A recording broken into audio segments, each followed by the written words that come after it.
Hola, hola Mabel, hola Antonio, a toda la audiencia del programa Entre Ustedes y Nosotros. Un gusto volver a reencontrarnos después de bastante tiempo. Estoy feliz en estar con ustedes nuevamente. Y bueno, el tema que les voy a tratar hoy un poquito es el tema del proceso del pensamiento, ¿sí?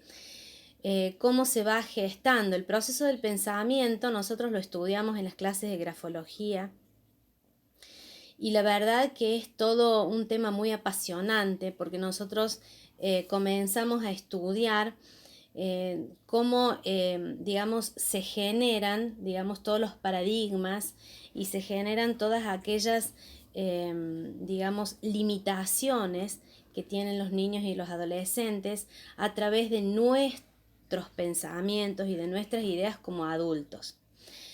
Yo cuando, por ejemplo, hago una terapia a algún niño de 3 o 4 añitos, siempre le pido a la mamá que venga a este tipo de terapia porque la mamá o la imago materna juega un rol muy importante a la hora de poder comprender por qué el niño tiene alguna anomalía conductual o incluso algún tipo de enfermedad.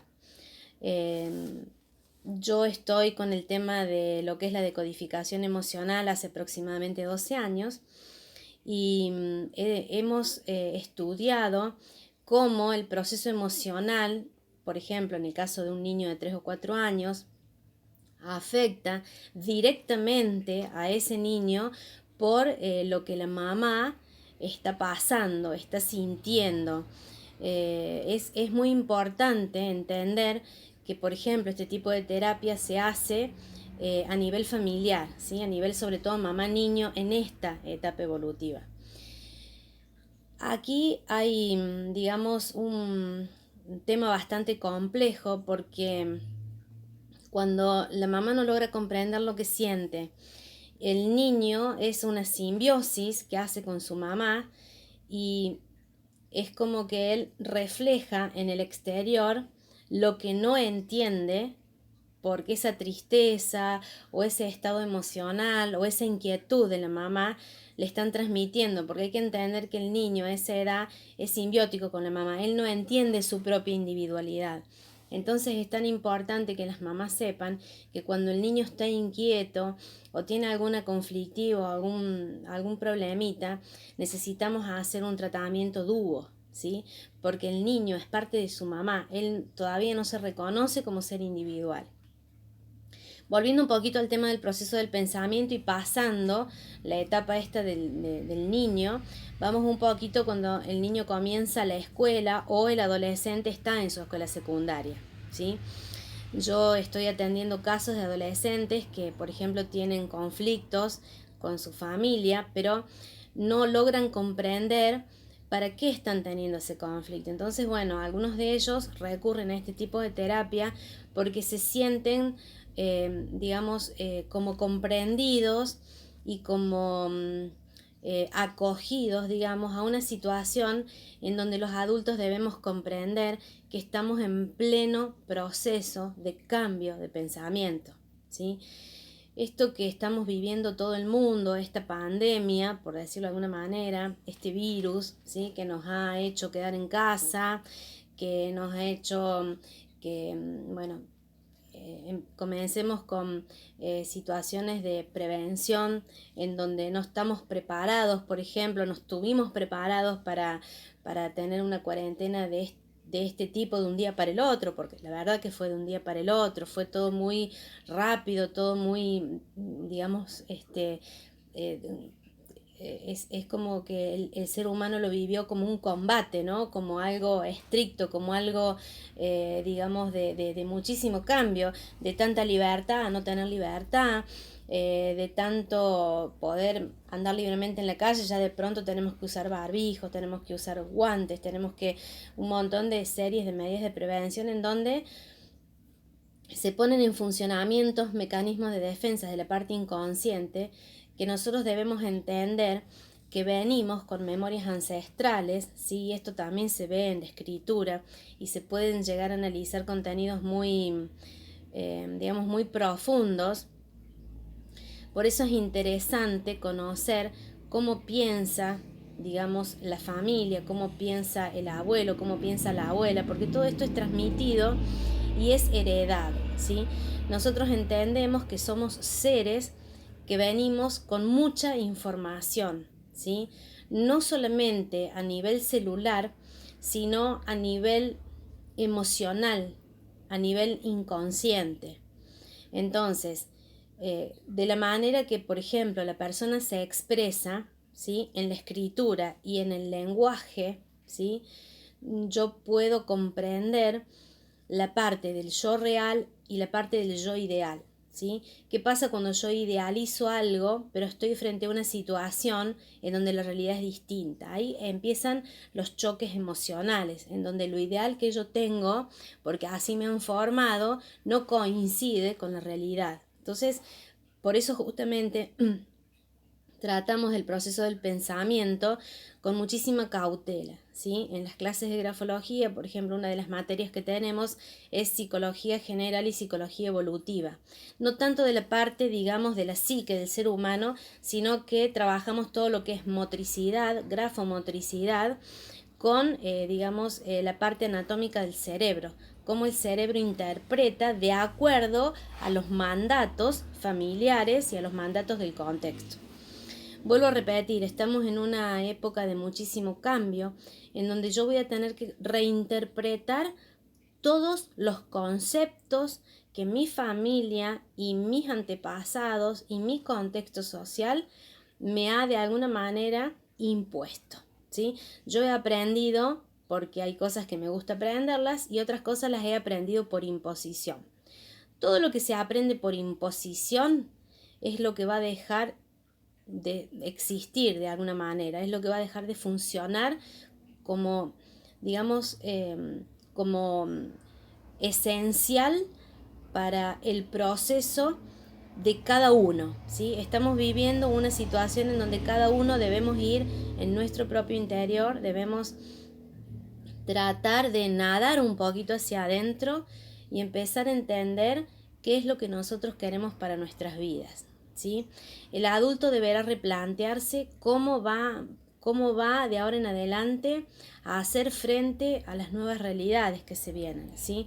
Todo lo viejo deja de funcionar. ¿Qué significa todo lo viejo?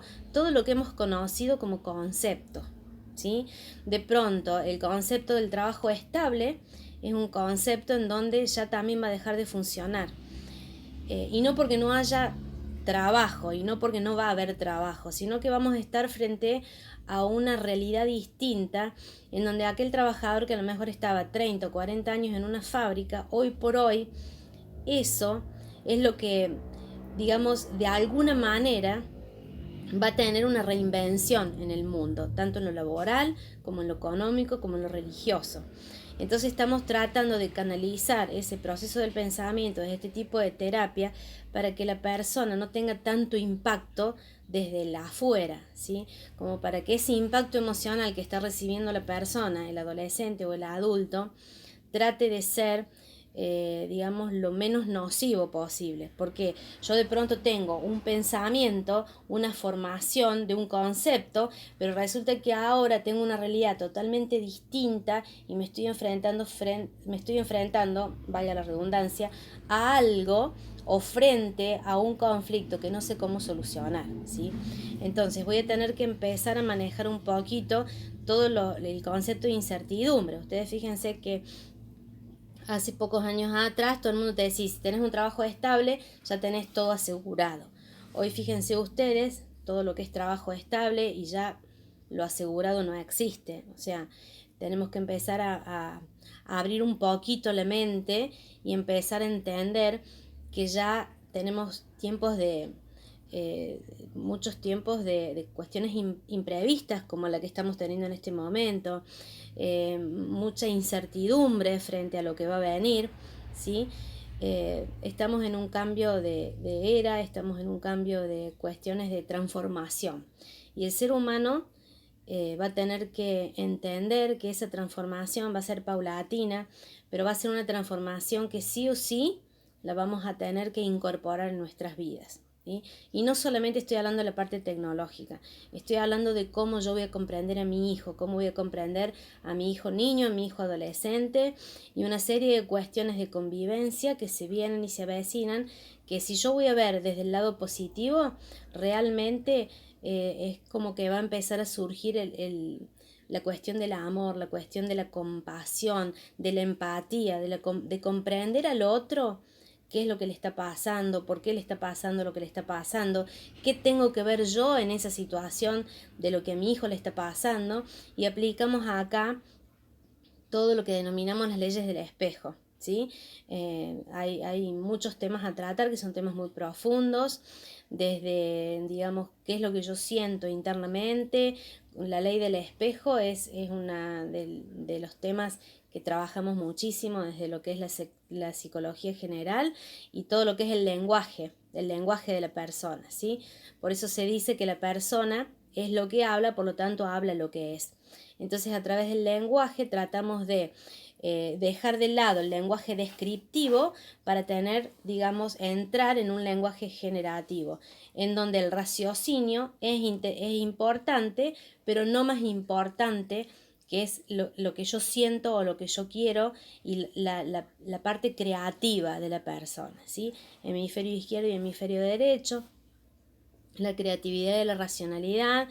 Y bueno, estamos en tiempo en donde todo lo que es dual vamos a tener que incorporarlo, ¿sí? Todo lo que es dual, todo lo que está bien y está mal, lo lindo y lo feo, el día y la noche, masculino, femenino, es decir, vamos a tener que ir incorporando a aquello que yo llamo el extremo, ¿sí? Por eso es la dualidad, y si no vamos a integrar todas esas cuestiones de polaridades, no vamos a poder avanzar como raza humana evolucionada. ¿Por qué? Porque si yo, por ejemplo, pongo el concepto de una pila, la pila tiene positivo y tiene negativo, y la pila no funciona sin esos dos polos, con lo cual el ser humano va a funcionar de la misma manera. Si no incrementamos un poquito el conocimiento y no integramos la polaridad en nuestras vidas desde la comprensión, por supuesto que es todo un tema, esto no da para hablarlo en pocos minutos, pero bueno, es para continuar en los programas venideros. Así que bueno, Mabel, te dejo un saludo grande. Gracias por darme la posibilidad de estar a través de este medio en el canal, en el programa Entre Ustedes y Nosotros. Muchas gracias a Antonio, a toda la audiencia. Y bueno, seguiremos con este tema que es bastante profundo y bastante complejo. Un beso grande y un fuerte abrazo.